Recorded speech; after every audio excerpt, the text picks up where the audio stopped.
Welcome back to Confessions of a Recruiter. We are joined by the one and only Impact Talent. We're with Nathan and Jett. One of my colleagues at the real estate agent was like, you'd be really good in recruitment. I'd never heard of recruitment before. Called up Nathan and he didn't answer. Typical recruiter. Last time I was on this potty, actually, I got the itch and I was like, ooh, what should I do next? Maybe I'll launch a business. Don't want to do it by myself. Feel like I just need someone to do this with and be on the journey with and maybe hold myself accountable a little bit as well. Tapped Jett on the shoulder. Thankfully, he said, yep, let's do it. You made a comment before. You said, I feel like we don't do anything too special, but we just do it really well. Our strategy was put ourselves everywhere so that as many people know our names, our brand through personal branding on LinkedIn. What that's done over time is, I guess, generated people and inbound leads. What are you actually posting? You might be able to reach, 10, 20, 30, 50,000 people with just one post. I think it would take me years to call 50,000 people. Okay, yeah, 100%. Now, before we leave, we've got a game. I can't wait.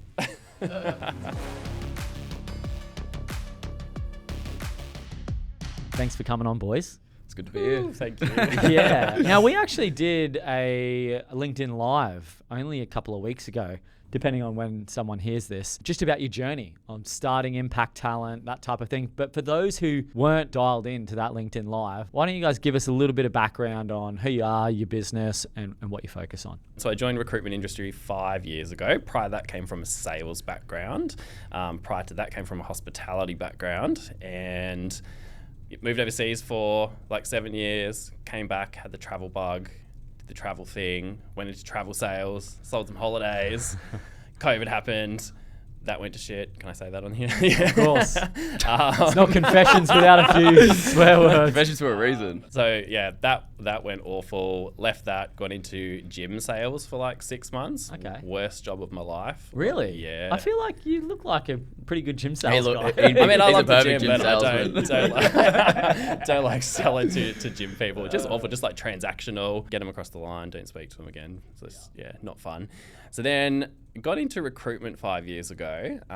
Started recruiting for the general insurance industry, and over that time became a director of a team. Had a team of 12 at one point.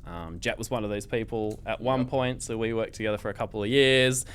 And it was last time I was on this potty, actually, that I got the itch and I was like, ooh, what should I do next? Maybe I'll launch a business. Don't want to do it by myself. Feel like I just need someone to do this with and be on the journey with and maybe hold myself accountable a little bit as well. Tapped Jett on the shoulder. Thankfully, he said, yep, let's do it. And we've been, launched Impact Talent 12 months ago. Just had our first birthday, had a cracker of a first year that we're really proud of. And here we are in the potty seat. Hey, that was such a good chronology of Nailed it. where you're at and where you are today.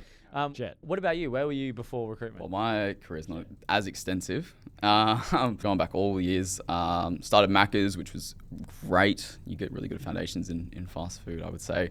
And then hospitality. And then I got into real estate because I was like, I think I'm good at talking to people. I like the sort of salesy kind of role when I was in school. So studied that, got into real estate. Wasn't for me. Just wasn't a very good industry. Like sales, like selling property, or? Yeah, I just feel like the whole process was very, like, both parties weren't really happy with the real estate agent because you've got the sellers and they're just trying to get all the money that they can, and you've got all the buyers who are like, they're just trying to get all my price up. And everyone throughout the whole transaction of real estate is just not happy with the real estate agent. So I was like, I just don't know, that's me. A little bit toxic kind of, industry. So I was like, having thoughts of going into something else. And then one of my colleagues at the real estate agent was like, you'd be really good in recruitment. And I'd never heard of recruitment before. And called up Nathan on a Friday. They didn't work Fridays at the time, but called up Nathan and he didn't answer. Typical recruiter. because he didn't answer on the Friday. And then I think I heard back from him on Monday, came in for the interview, and then he was like, you're going to do it with me. And I'm like, if I'm working with the director of the branch, I think I'd be doing pretty good. So I was pretty sold, and then did insurance with Nathan, and then, had a long lunch. And then Nathan was like, you want to come out and do this by yourself. And even when I was a kid, I was like, I always want to work for myself. At the end of my career, I always want to be like doing my own thing. And so when Nathan said that, I was like, oh, this is perfect. This is like, the opportunity to go out and do it for yourself, has come up. So why not do it? And then, launch Impact Talent. Yeah. January 2025, and 12 months. And had a cracking first 12 months.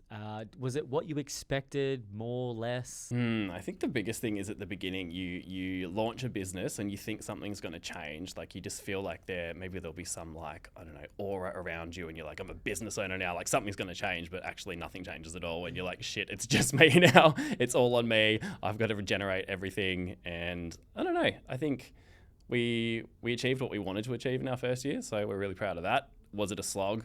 110% it was a slog. But yeah, I think it's turned out to what we were hoping it would. So yeah, it's funny you say that. I was having a chat to Lexi at Vendito, and I was like, how is it, being an official business owner? She goes, it's just more fucking admin. Like, I'm not any more special than I ever was. I just got more shit to deal with. Yeah. It sucks. Yeah. I was like, oh yeah, that sounds about right. Like when you put business owners on a pedestal, you're like, you've got some sort of secret sauce that I don't. And then you realize, oh mate, you're just doing a lot of admin after hours to try and catch up on shit. No, that's awesome. It's super impressive impact talent. So talk to us about what impact talent recruit. I know you mentioned you came from insurance. Is impact talent recruiting in insurance? And what is that? Like what positions are we talking? Like, can you give us some context on this? Yeah, so we recruit for 4 things mainly, which is insurance brokers, claims managers, underwriters, and loss adjusters. So those are the 4 things. So your insurance brokers is the one that's, negotiating between someone who's wanting to get something insured and the insurers and finding the best deal. Kind of like a mortgage broker. Claims managers are the ones who are, handling the claims. They're the ones rejecting you. You got to be a certain kind of person to do claims. Like you got to have thick skin because you're usually dealing with people in conversations where, it's usually very difficult times. Like a lot of that stuff comes home with you. So a claims manager is very different to an insurance broker. Underwriters are very technical and analytical. They're a bit more involved with obviously writing the policies, so they're more technically minded, but they're all still kind of in a sales industry, I guess, underwriters and brokers, and then loss adjusters are just claims people that are out on the road and actually going to the high value claims and all of that. So that's what we recruit for. That's our bread and butter. And interesting. You've actually defined it really well. So sometimes when I ask that question, I get varied responses from recruiters, recruitment agency owners. It's like, I'll just pick up a job and I'll get a referral and I'll do a bit of that. So was there any deliberate focus around these 4 positions? Like what's the reason why you're only choosing those 4 positions? Or it's not really a focus. It's just mainly how the industry is divided up. So you've got these 4, we'll call them pillars of different roles within the industry, but then you've got different levels that kind of fit within each pillar. So like your brokers could be an assistant, they could be a broker, they could be a senior, they could be a team leader, an account director. So there's different levels within there, and it's kind of just the main roles that we recruit for. It's probably the easiest way to describe it. Okay, gotcha. No, that makes a lot of sense. Now, this season is all about candidate attraction. And you made a comment before we started airing, and you said, I feel like we don't do anything too special, but we just do it really well. So I want to start there. So firstly, like, what is candidate attraction to you? Is do you have a deliberate focus to attract or get in front of candidates? And maybe to give context, sales recruiter, I don't really care that much about candidates. I'm trying to find clients. And as soon as I've got a client, then I'll just smash as many candidates as I can and try and get the fee. Whereas some other industries are reverse. It's like, no, make sure you know all the candidates and, float them in, that type of thing. But, as a transactional sales recruiter, candidate attraction or thinking about how to engage good candidates was never really a thing.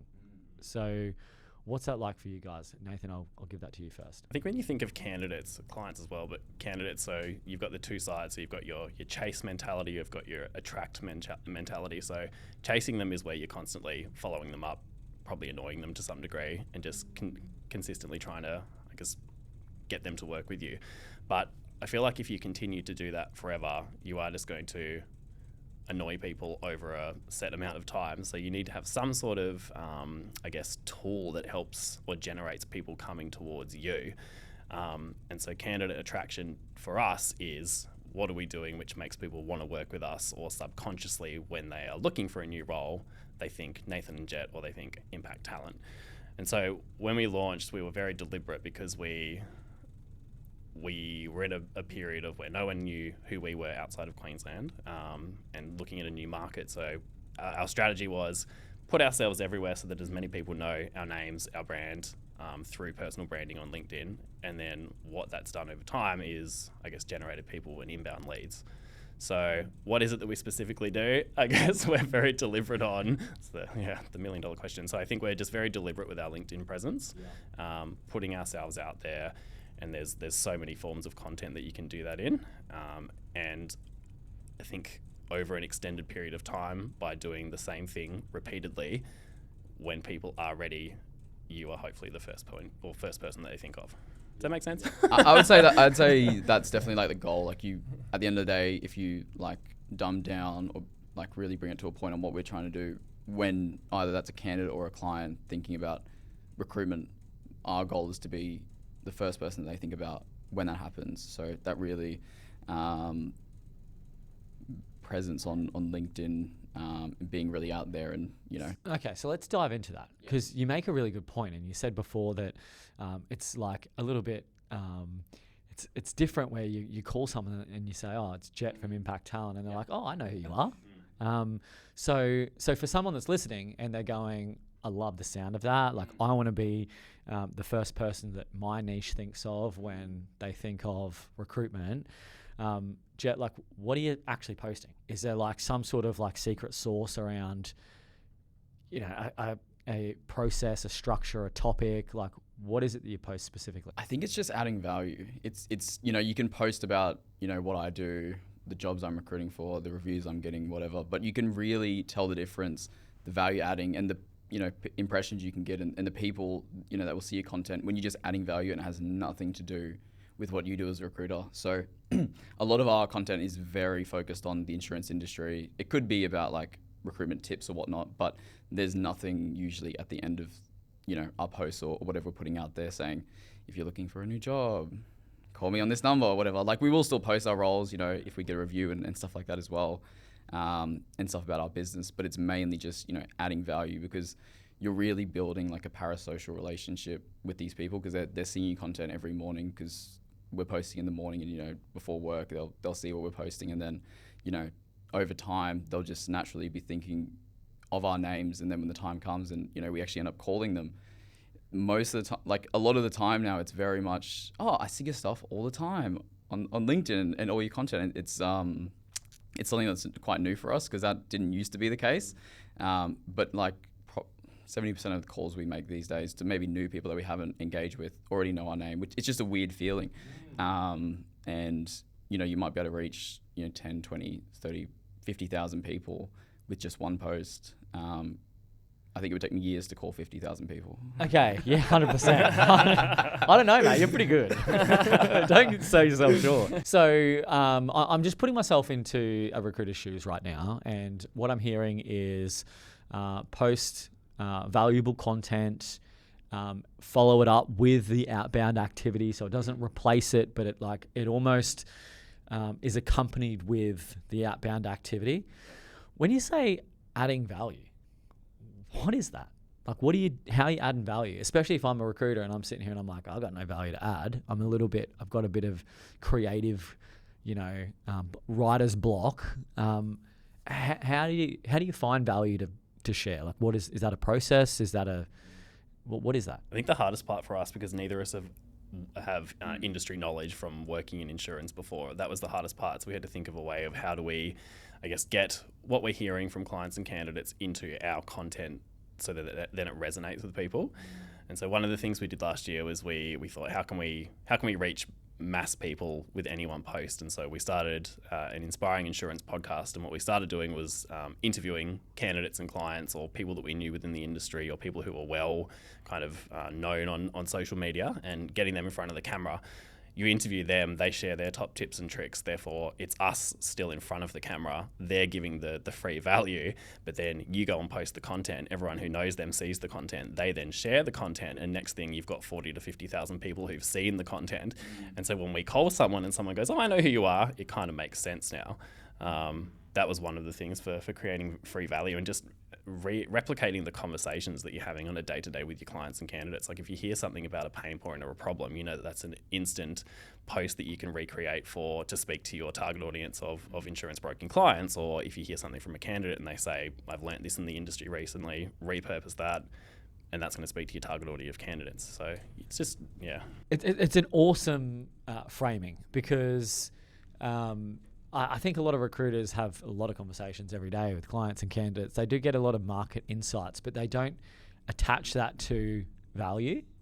And so like I know what you guys share from a value piece, but it's interesting asking your perspective of what you share too, and for people to go through that discovery in this podcast, because when I see you guys post like, I spoke to a claims manager today and he said this, this, and this, and he was like really shitty about this, this, and this. It doesn't have to be value as in like, this is worth $50 and I'm going to give you a free tool or resource. Like sometimes, people think value, it's like, what are you building or creating for someone to lean in with value? And it could simply be like the conversations that you're having that help other people have these like micro learnings, and they go, fuck yeah, I experienced that in my role too, actually. And then that's really the value piece, is sharing that context and perspective of these conversations. So I think you guys do a really good job of it, and I've always wanted to do more of it myself. I'm just going to be a bit selfish here and talk about me. Sometimes what I fail with and what I admire about you two boys is you've got this really good connection between knowing you need to do it and then doing it. It's like really impressive, because like I sit there and I have these conversations. I'm like, that's a great post, I need to talk about that. But then there's a fall over in the execution. So do you have any strategies or ways that you've tried to reconfigure your brain to go, that's a post, write that down, come back to that later, this is the day that I write my post? Like, is there any process that helps just move the needle in posting about your conversations? I think the most important thing is when you hear something, like your brain just triggers it and you're like, that would be really, really good. People will gravitate to that sort of information. So you've got to write it down at the time so that you remember to regenerate something around it. But the hardest part of it is literally finding the time, because if you've got to craft something, so the best thing to do is like on a Friday afternoon, reschedule everything for the following week. So you just take an hour, you write all your content, you schedule it for the next week. Like that's probably the biggest tip I can give anyone. Otherwise, it's so hard.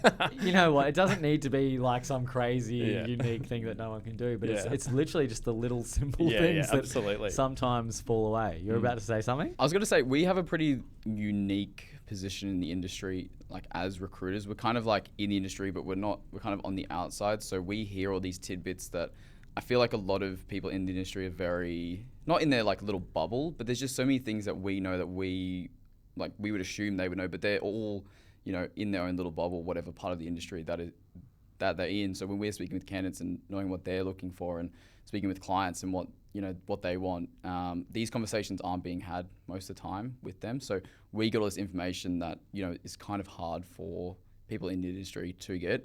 So I think the content that we are able to put out is a bit more unique in perspective. So we'll be meeting with a client or a candidate and they'll say something and we're like, we've got to post about that. So that's why it's pretty targeted stuff towards the insurance industry, because we get these perspectives that these conversations don't normally come up between, candidates and clients as well.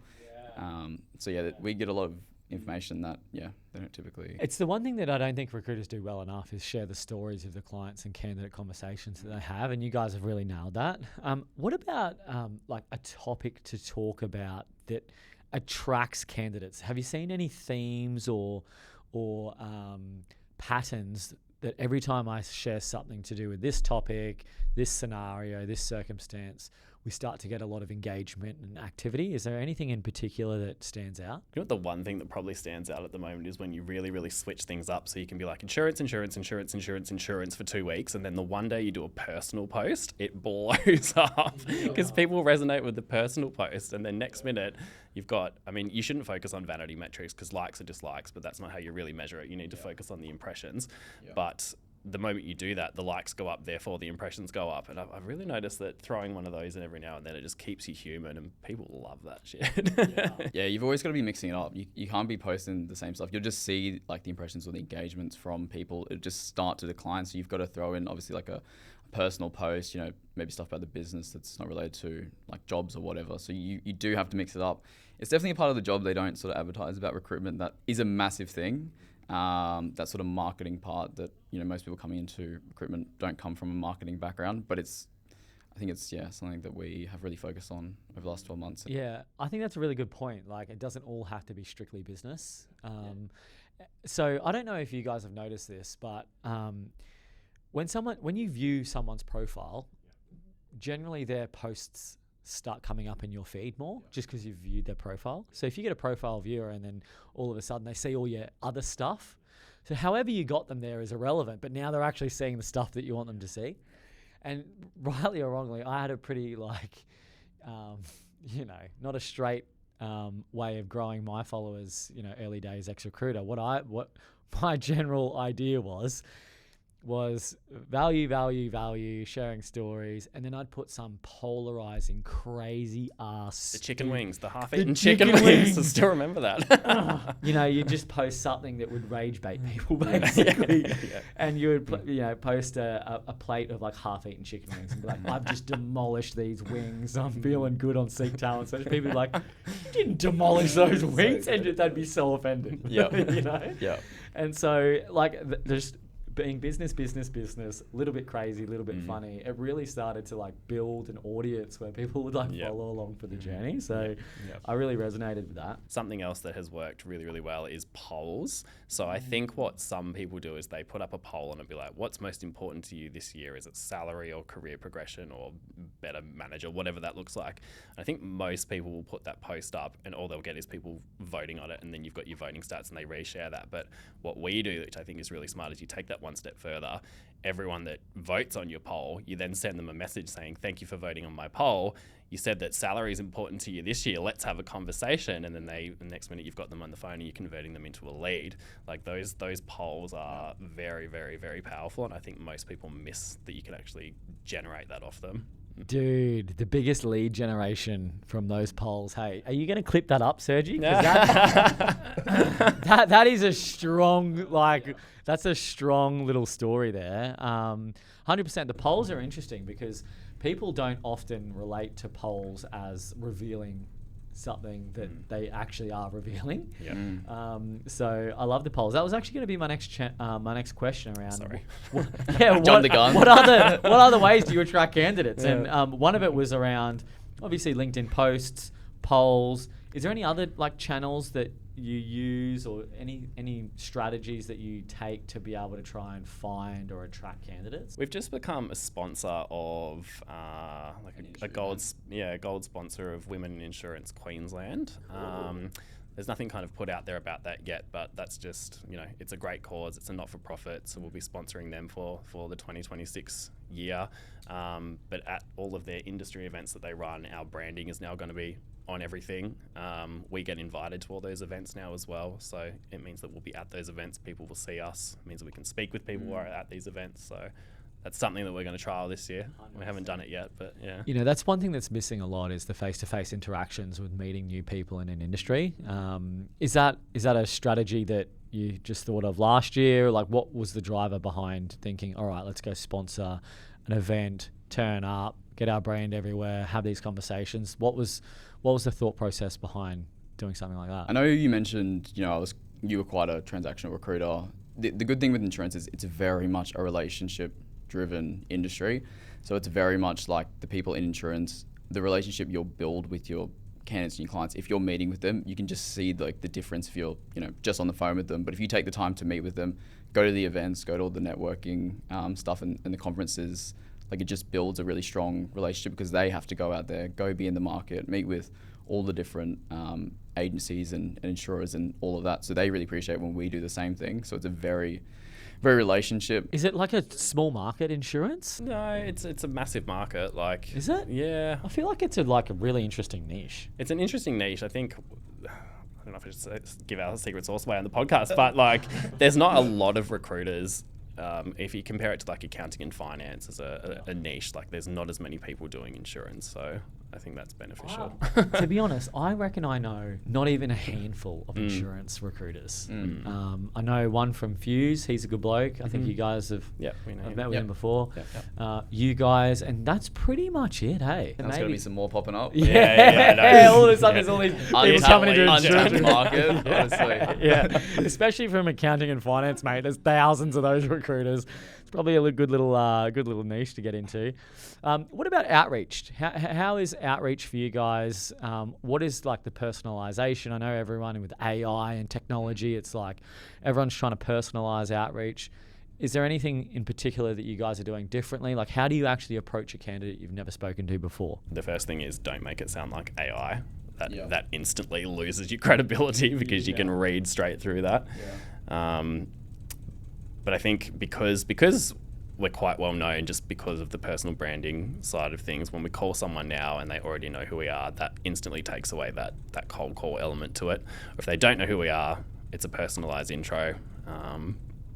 And just building a little bit of rapport with them to start off with, I guess. There's nothing. Do you go in for the kill straight away, or are you? No, I would say we don't really try to sell on our first approach. It's I think we're just more so trying to say to them, it'd be great to have a conversation, see where you sort of sit in the market. We're not going to try and obviously sell you anything. It's just have a chat, see where you stand. If you've got any questions, we'll probably know and give you a bit of guidance on that. So it's more so, again, adding value to them. But we're typically not going in for the kill shot of I've got XYZ role. Obviously we will approach people about roles, but most of the time it's let's have a conversation now, because if I have the perfect role that's going to be a great fit for you in 12 months, 24 months, I want to know exactly what that is so I can come to you and tell you this is your dream role, this is why, because we've had that conversation specifically. So not always going in for the kill shot, it's more just having a chat, a casual chat. I think that's understanding of where they're at and what they would be open to, and then moving them through the sales cycle that way. Yeah, gotcha. So your industry specifically, is it driven by clients or driven by candidates primarily? Bit of both, I think. It is a bit of both. It's one of those weird 50-50, and it kind of comes in ebbs and flows. Sometimes you'll be really job heavy, there's no candidates. Sometimes you'll have all these candidates and no jobs. It's a bit of a balancing task. How do you balance that? Chaos. It is chaos. Organised chaos. Organised chaos. Let's start talking about our structured days. Don't go into that. We're not going to go down that route today. Oh, really? That was literally my next question. No. Tell me about how structured your days are. Do you have any SLAs or internal requirements around getting back to every candidate, getting back to them in a time frame, getting back to them with a certain amount of feedback or something? What's your approach to candidate care when it comes to a bunch of people apply, a bunch of people reach out? Are you getting back to them? What does that look like? We always say to candidates when we're interviewing a candidate, we will always that one of the biggest complaints that recruiters get is around they never heard back from a recruiter. So we always set expectation with the candidate. What did you say? Oh, same thing. Yeah, I was pointing at him because he called you on a Friday, and I don't know. He obviously called you because he back. didn't call back. Got back to him. But one of the biggest complaints that candidates have is never heard back from my recruiter. So saying to them when we interview them, this is what you can expect from working with me. If you ever call me, I promise I will always call you back. And something that Matt has drilled into us over the last year, and it's just so important. And so setting expectations with them up front around what the timeline on Do they things appreciate look like. that? They love it. Do they? Getting a call back? Yeah. What if you got nothing to tell them? Then they love it even more. No news is better than no news at all. I think saying to them, if you haven't heard from me, it's only because I haven't got XYZ information from them. We're just very clear, if we're going to do something, I think that's the biggest thing to be a good recruiter, is just if you say you're going to do something, just do it. I think that's it's super simple, but you can see the difference in the relationship you build over going through the process with candidates or clients. If you say you're going to call them back at this time, or this is when I'm going to speak with a person, and then you don't call them back a day later, we hear that all the time about, I've never heard back from them, so I'm never going to work with them, or that recruiters. Do you find that often where you'll try and approach a candidate about a role and they've just been absolutely taken through the ringer with another recruiter and they're like, I'm totally off it, I don't even want to consider it, and you got to try and massage them, get them back in? Absolutely. How often does that happen? It probably happens more often than anyone would like it to. What do you do to build the trust with the candidates after that? Is it just like a trust me bro thing, like this won't happen again, or do you just kind of like ease off a little bit? It's more of firstly, it's a validation. Appreciate that's the experience you've had. I'm really sorry to hear that. Let me walk you through what our process looks like and how we can provide support from a different angle for you. And just being really transparent with them around what the process looks like. Wow, that sounded scripted. You have said that a lot of times. I've said that before. Wow. Okay. Yeah. I think that I'm just putting myself in the shoes of a candidate. If you said that to me, I'd be like, oh, this guy seems alright. Give me a crack. Yeah. Cool. And so, what about timeline of interview processes, getting interviews locked in, that type of thing? How much of the speed to candidates submitted, interviewed, offered, how much do you influence either clients or candidates to make sure that timeline meets the needs of everybody? Do you influence that? You have to. Yeah? What's that like for you guys? Is there a bit of pushback from, when I think of insurance, I think of big companies. And big companies, as we all know, are slow. They'll say that a role's been pulled 1 minute, then there's internal changes the next, and there's I've got to go check with this guy the next. How do you influence these big companies to get a wriggle on, basically? The first thing is that we don't really work with the really big companies. That's step one. So our bread and butter is more the small boutique size firms. But it's just setting really clear expectations from the get-go. So I'm going to submit you to these companies. Firstly, you get their authority to represent them to those companies, and then you say, I anticipate to have an outcome from the client within this many hours based on what the client's told you that's going to be from your initial job brief. And if you don't have that outcome, it's just giving them another call and letting them know where things are at. They're still making a decision. This is when they're anticipating setting up interviews. This is what you can expect in terms of a next step. So it's just really, really clear communication the whole way through, even if you're not getting what you want. Yeah. Does that come naturally to you, or is that kind of forced through the process? I think it's pretty natural. Yeah. It's just being upfront with people. I think most people will appreciate if you're really, really honest with them. And if it's taken a month and you haven't heard back from someone at the end of the day, you've got to cover your own ass and say, sorry, this isn't on me now. Let's withdraw you from that process anyway. Don't think it's going anywhere. But I think the biggest thing is just trying not to waste either party's time, in the sense of, if we've got multiple people interviewing, letting the candidates know where they sort of rank in the process, especially with the clients as well. Like if we have multiple candidates interviewing, or, candidates from an ad or other recruiters, where ours would sort of rank from the interview process. So if it gets to a first interview and the client comes back and says, they're number 2 or number 3 or number 4, well, we might as well just say to them, well, should we just withdraw them from the process if, they're not even in the front running for this role? And the same thing goes for candidates, in the sense of, if they're interviewing for 4 or 5 roles, where does my role rank against the other roles you're interviewing for? If it's not 1 or 2, we're usually like, well, do you think it's best we withdraw you? And usually they'll say yes. And that's not an ideal outcome for both right then, but it might be the best outcome, because we don't want to lose them at the end of the process when they've just taken something else. So we'll pull candidates and clients out of the process if we're not confident it's going in a positive way. So we just don't want to be wasting anyone's time. That's interesting, because naturally, as any salesperson or recruiter would be, is they just want as many dogs in the fight as they can. Yep. And it sounds like by taking that approach, it's probably doing more damage and harm than it's doing good. Like maybe for the short term, you might feel good that you've got 4 candidates in the mix, but realistically, you've got 1 or 2. So how do you manage like a mismatch between a client and a candidate and their like interest in each other? Like, so if a candidate's going forward for the role and they think they're amazing, and clients saying no and that type of thing, from a candidate experience standpoint, are you like upfront with like, hey, you've really bombed this for these reasons? Or is it a little bit more of a politically correct approach, or what's that like for you guys? Every candidate, if they are unsuccessful or if it's a wrong match, then the client is not going to bring them on board. They deserve, it's their right to understand why they were unsuccessful. So if the client says they rocked up in a t-shirt, they're not professional enough, we're going to tell them, hey, you rocked up in a t-shirt. Hopefully we've prepped them, prepped them well enough so that doesn't happen. I don't know what you're doing, but I'm definitely prepping them. Example. Button up. Yeah, just being really, really upfront with I guess the honest feedback, so that they can improve for next time. And then if they're still someone that you want to represent, just saying, hey, understand this wasn't the wasn't the right role for you, but we're still really, really happy to support you, and let's see what else we can help you with. Has it ever backfired? Don't think so. Yeah, it's backfired for me once. Go on. Yeah. So I had the Human Rights Association call and like want to interview me and stuff. I didn't do this myself specifically. This was someone that I employed at the time. I just started Bendito, and the role was selling security systems to schools. And it was a sales role in Northern Queensland. This guy went forward for the role. Like, he was awesome. But then you Google him and he has allegations of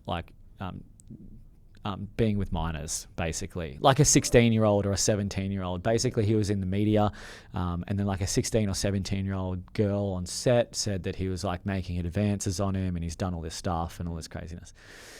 And so clearly, like, you Google him and that's, you know, a bit of a red flag. Anyway, the consultant I had at the time calls him and goes, "Mate, you know, it's just a school, you know, you've got an issue with kids and underage people," and this guy blew up. And this is at the time where there was like the recruiter that was working for me didn't understand the difference between like charged and convicted. And so this guy was charged with all of these things, and then it turns out that the mum overheard her talking to her friend saying it was all fake and he never actually did anything. The mum's then told the police. Police have dropped all charges, but all the news articles are still out there, and it's like, it's killing him. And so he called up the Human Rights Association, said that they've, you know, rejected me for a role from a past offence that never happened, blah, blah, blah. We had to do this formal apology, etc. So that was, and I know this is a bit of a crazy story, and hopefully this never happens. Hopefully this is an outlier.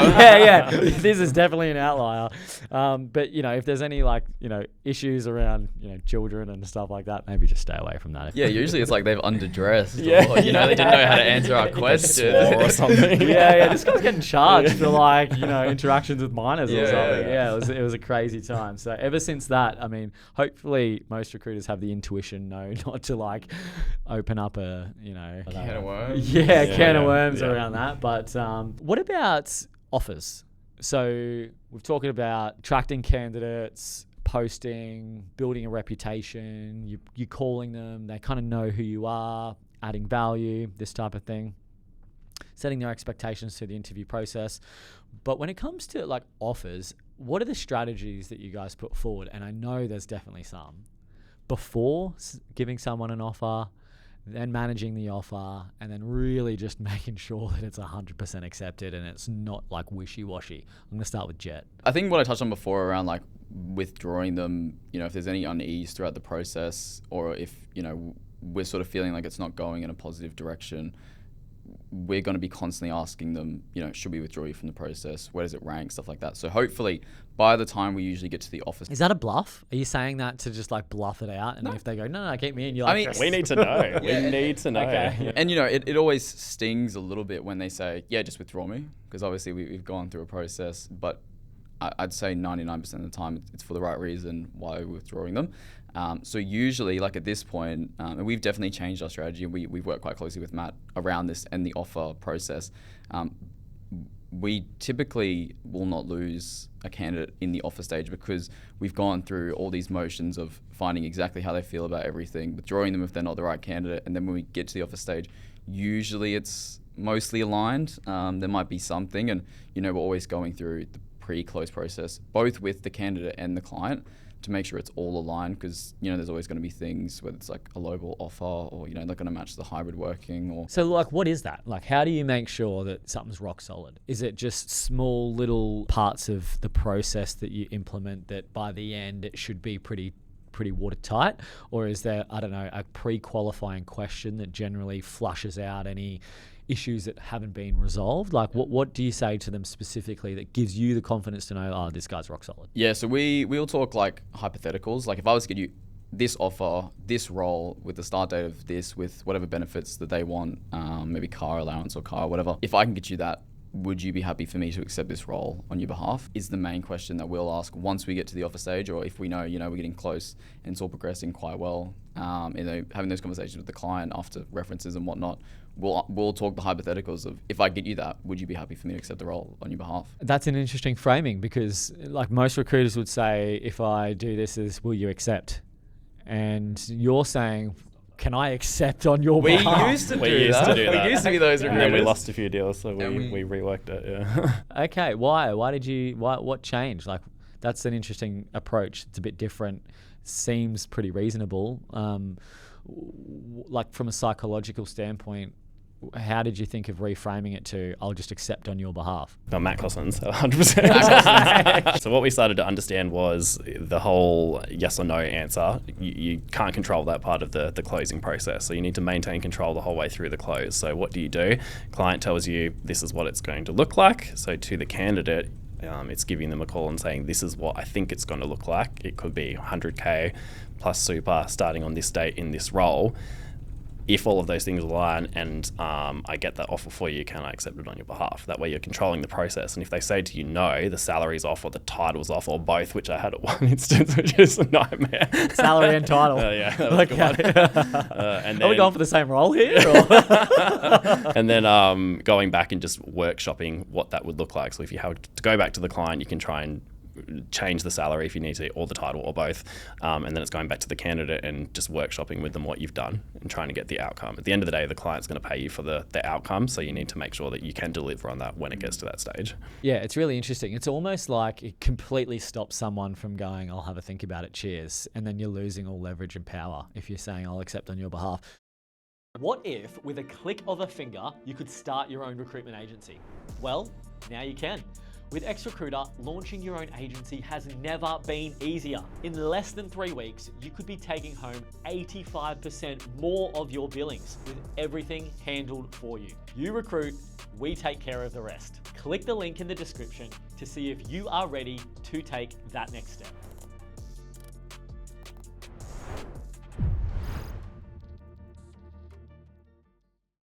How do you balance doing the right thing by your client, getting someone over the line and influencing the process, but then also trying to balance the candidate's desires, wants and needs? Because there's obviously, client wants to pay as little as possible, candidate wants to get paid as much as possible, and there's probably somewhere in between that everyone's kind of happy with.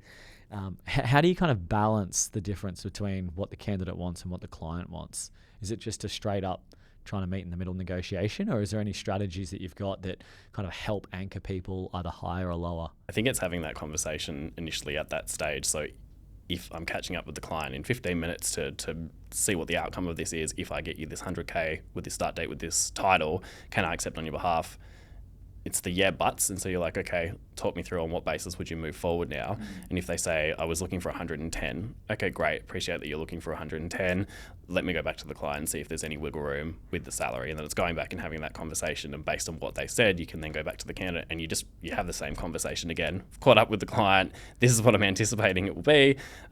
If they've gone up to 105, it's looking like it might be a 105 plus, et cetera, et cetera. Can I accept on your behalf? And it's just continuing going back and forth until you get to whatever that final number is on both sides. And then when we're at the pointing process, if they say, no, I don't want 105, and then you pretty much say to them, look, if that's all I can get, if I can only get an offer that's 105, do you want me to withdraw you from the process? You take it off them. Yeah. That is the secret, honestly. Yeah. And usually we're hoping them to not say no, but there will be ones that'll say no. So you talk the hypotheticals, even after you've had those conversations with the client, and then, if you tell them, I'm feeling like they're going to be firm on this number, if it is just that number, would you be happy for me to accept on your behalf, or would you want me to withdraw you from the process? I think there's a lot of magic in what you guys are saying right now. And you might not realize, yeah, so most people have two different ways of making decisions.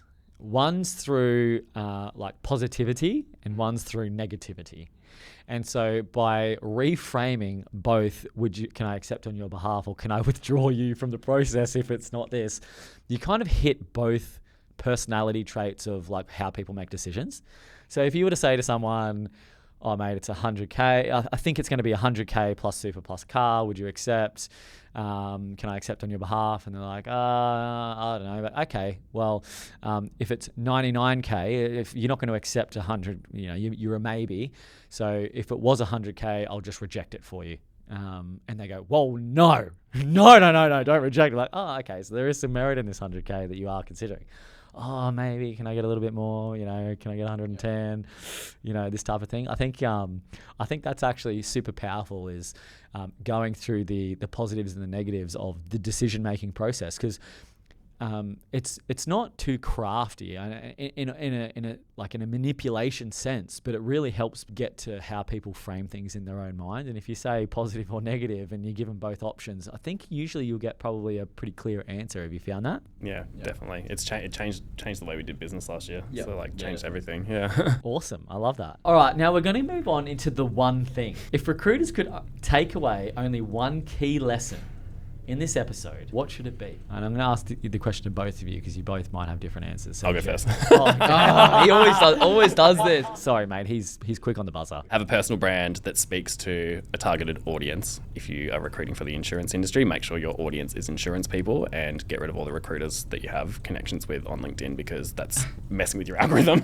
What do you mean? So if you've got lots and lots of recruiters as your connections on LinkedIn, the more you put out content and more recruiters view your post, the more recruiters are going to see your post. But if that's not your target audience, then your insurance people are missing out on seeing your content. So it's all about having a targeted audience. Love that. Okay, I like that. That's a good one. All right, Jett. Hopefully Nathan hasn't stolen that. No, mine's kind of a compound to that answer, in the sense of, even if you don't see the immediate effects from it straight away, if you're not getting 100 likes and you only get a couple, it is having an effect. It's compounding, and then you'll start to notice it. And we're at the point now where all that compounding is really adding up, and we're getting lots of inbound inquiries from both candidates and clients. So it's definitely a compounding effect. It's like going to the gym. Yeah, it's the same thing. And most people, in our industry don't feel, most industries, they wouldn't feel comfortable liking a recruiter's stuff. Usually on the candidate side, they wouldn't feel as comfortable, because if their employer sees that they're liking all this stuff, it's not a good look. So, you may only get a couple likes or less than 10 likes, but the amount of people that are actually seeing it and actually engaging with it and actually really liking it, even though they're not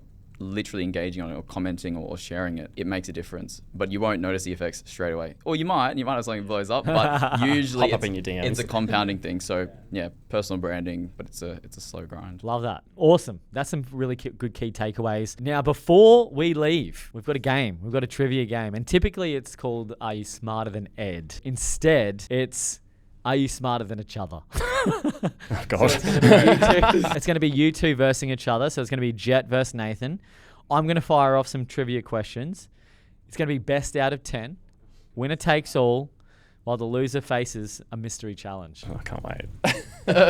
LinkedIn was launched in what year? A, 1999. B, 2003. C, 2008. D, 2012. Jett. Oh, I think 2003. Correct. Okay. Can you just make sure you keep in score, because my memory is not that great. The term war for talent was popularized by A, Harvard Business Review, B, McKinsey, C, LinkedIn, D, Sherm. Jett. What was that last one? I'm going to go A. I don't even know. Oh, Jett, that's incorrect. I'll just go B. B is correct. Oh my. What was B? Wasn't the last one. Sure.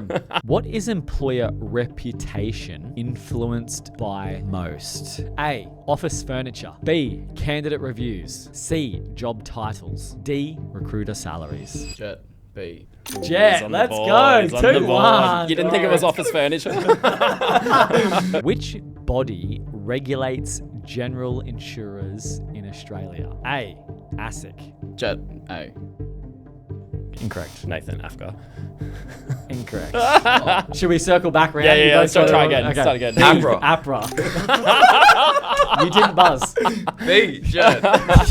B, you're cheating. All right, that's 2-all. 2-all. Let's go, boys. CTP Insurance stands for... Nathan.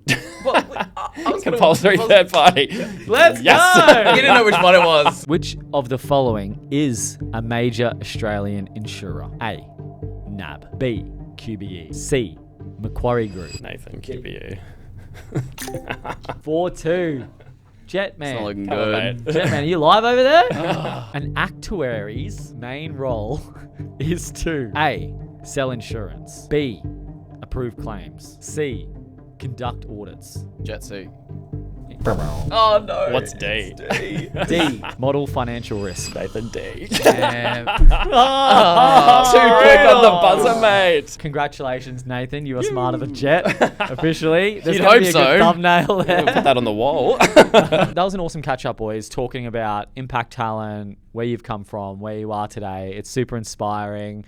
And it's super interesting, especially learning insurance and your process with candidates. And I know at the start you said, I don't think we're doing anything special, but there was a fair few special moments in there that hopefully people are going to listen to and reflect on and be able to implement too, just as long as they stay out of insurance. Correct. Look at that, yeah. No, there's So- plenty of people out there to work with. So thanks for joining us on Confessions.